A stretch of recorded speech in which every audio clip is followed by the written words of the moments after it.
Okay. So Driftwood Guitars, his dimensions for his Grand Session model, which is the model that we are copying. Luckily, he has them all right here. So the upper bow is 11.3 inches. 11.3. 9 inches? What's that? 11.3, such a strange... Oh wait, I need to do halves, so not 9 inches. I actually need... What's half the 9? Fucking 4.5. So I actually need...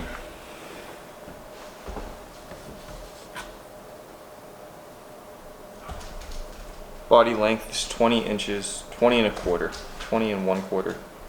It's the body length right there.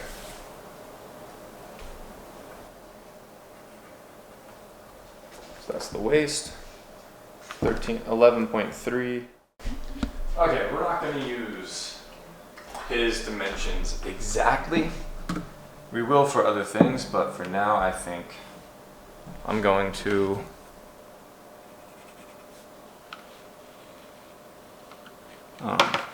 we're just going to do this one. It'll be a little bit bigger, but we'll do this guitar's dimensions. It's close enough.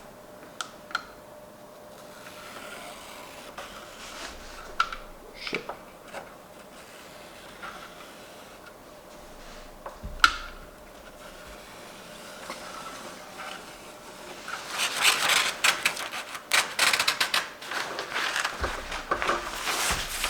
Scissors are not sharp.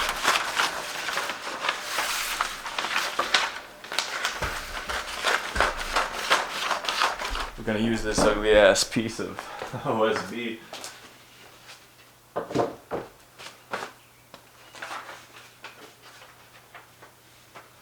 Okay, that is factory edge, so that should actually be flat.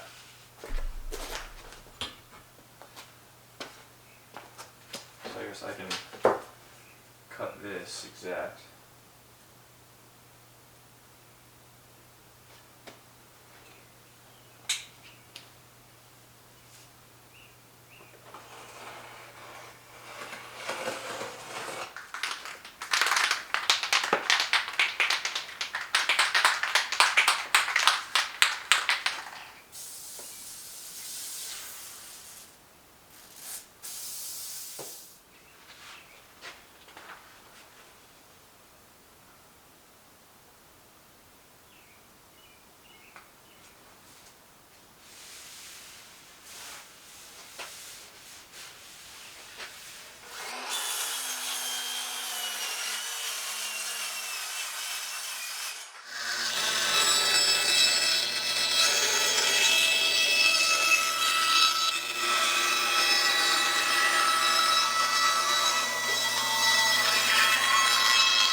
This is what we're left with after a lot of sanding.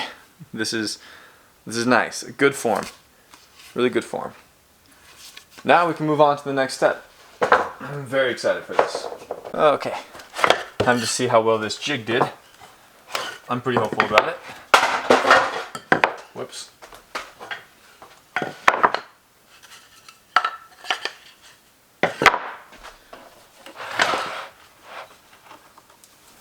I need different rope. I think thinner rope on this would be beneficial for me.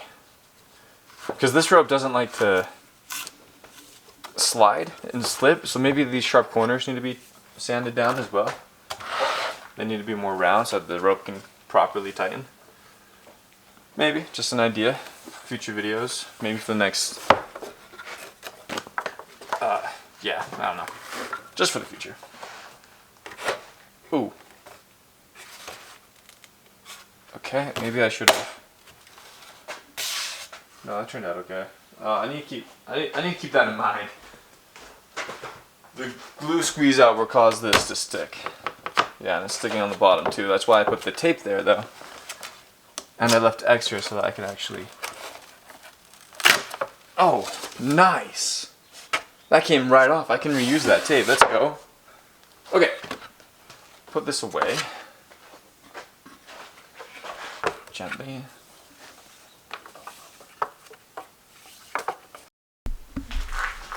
I've been thinking it's probably a good idea to plane this down to the right thickness now.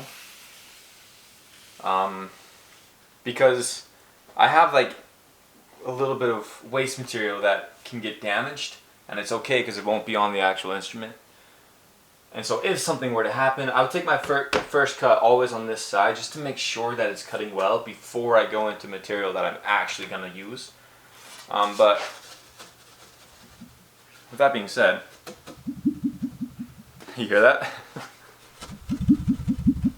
Like it's already got, I don't know if tap testing is really going to do a lot. I mean, I can hear a sustain. This never sounds good on camera, but we'll see if you guys can hear it.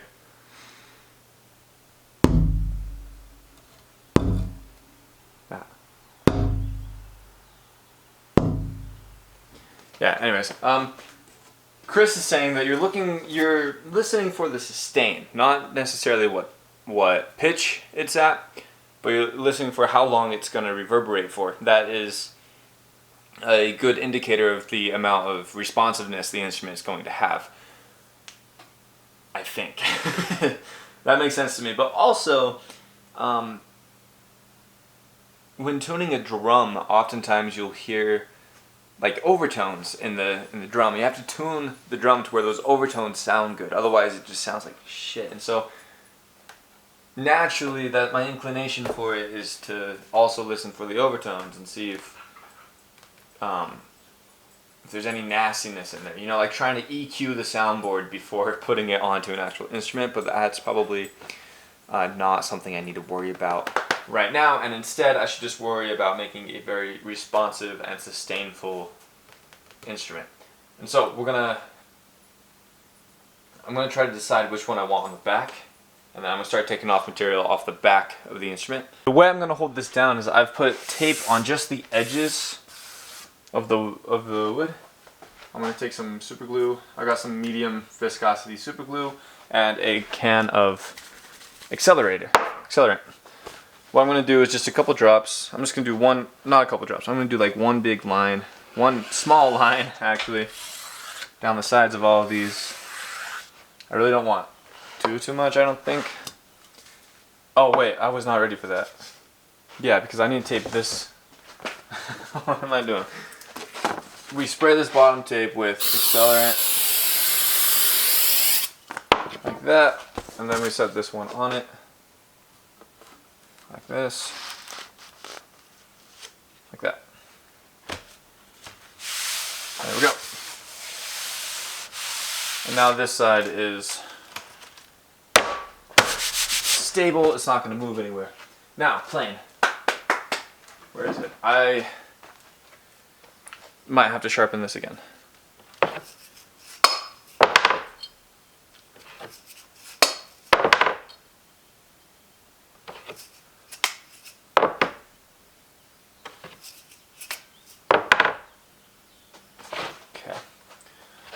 Okay, very, very gently.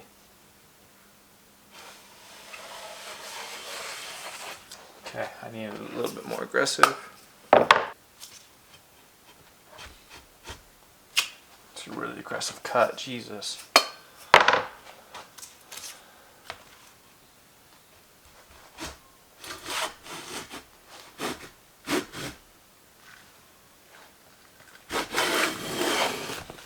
Yeah, that was quite the cut.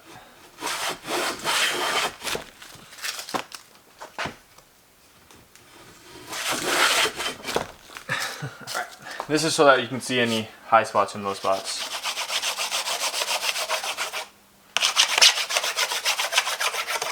Very gently.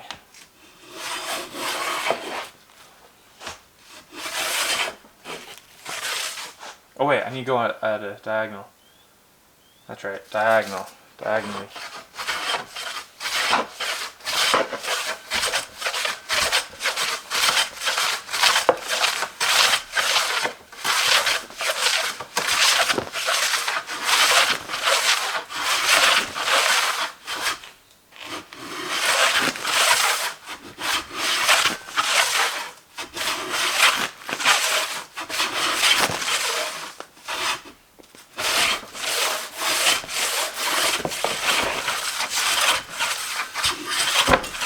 Ow. Okay, so I'm pretty sure I've gotten it flat. Whoops.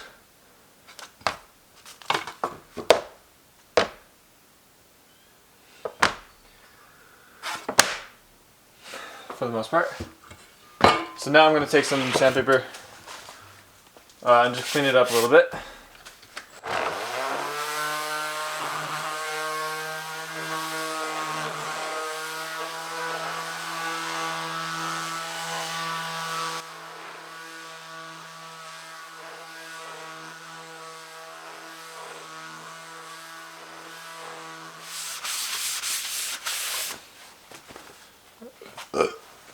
I'm gonna, while I have it here and it's all stayed down, I'm gonna draw the pattern on it just so that when I go to decide which side I want to do, I can see what exactly it's gonna look like.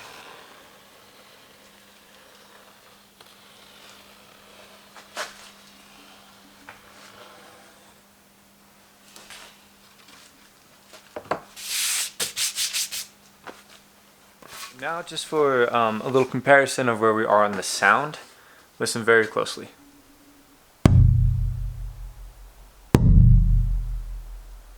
3.8 millimeters right now, so I've got a millimeter of extra material still left on here. You know, it's still got a good sound. I don't do a whole lot of work on how the guitar sounds. So I can hear it. It has a little bit more pitch and it has a lot more sustain. I feel the entire thing much more responsive. And it's doing that like metal sheet. We did years ago with Kevin Ryan on how to like voice a guitar, and it was something that really kind of opened it up for me as far as it became more of a tactile thing. So for me, it's a sense of how does the wood feel, and what I'm looking for is this. I do this little snappy thing, and I'm listening for and feeling for a little bit of a sheet metal, kind of a little bit of a metallic kind of almost like it's a saw sound and feel. This guitar top feels incredibly stiff still.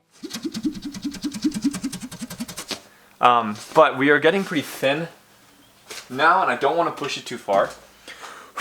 Otherwise, it'll fall apart, and I'll probably break it. So we're at 2.7 millimeters,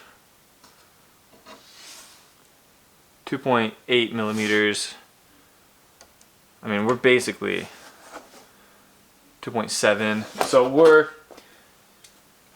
probably there, which is a little bit scary because I still have to clean up this side. So I think on this side, I'm just gonna hit it with sandpaper. I'm not gonna use the plane just because I really just don't want to mess it up, you know? So I'm just gonna be using sandpaper. And I'm gonna use a fresh thing of sandpaper because I want to use this side as the top. So.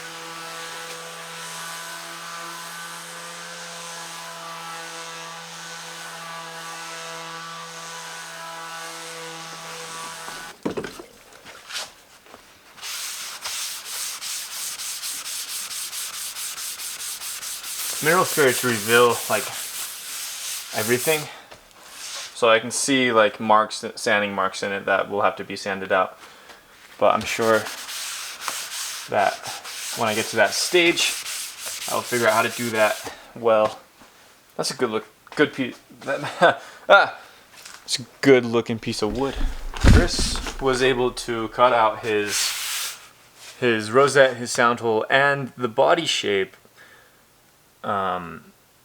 with his CNC machine. I do not own a CNC machine, and to get one big enough to do guitar tops like this costs well over $1,000. And so one day CNC would be really nice, especially for inlays, but I don't have that, so we're gonna just do it by hand. Be very slow and methodical and careful.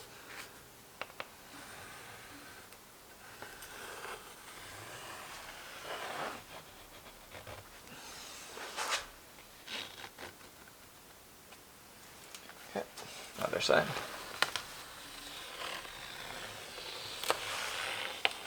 It's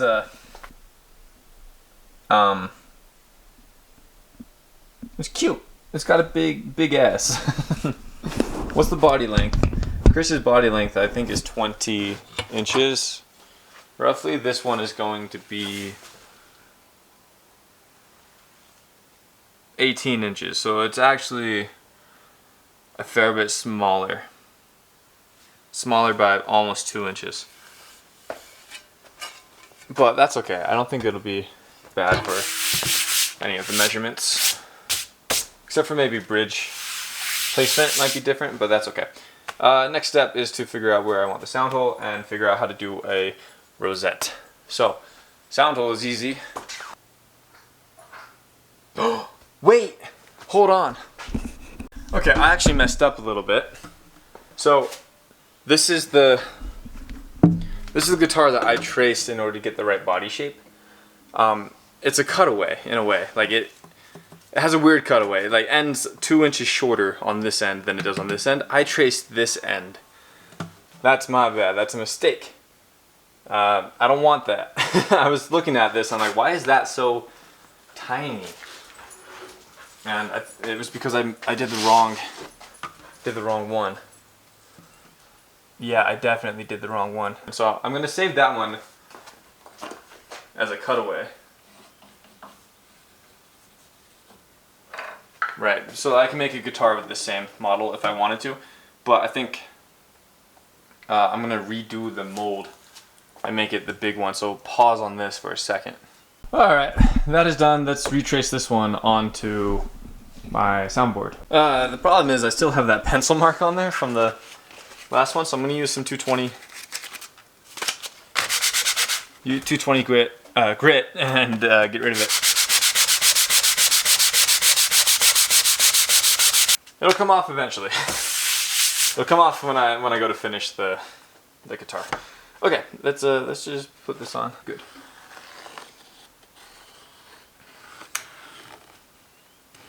Okay, so sound hole.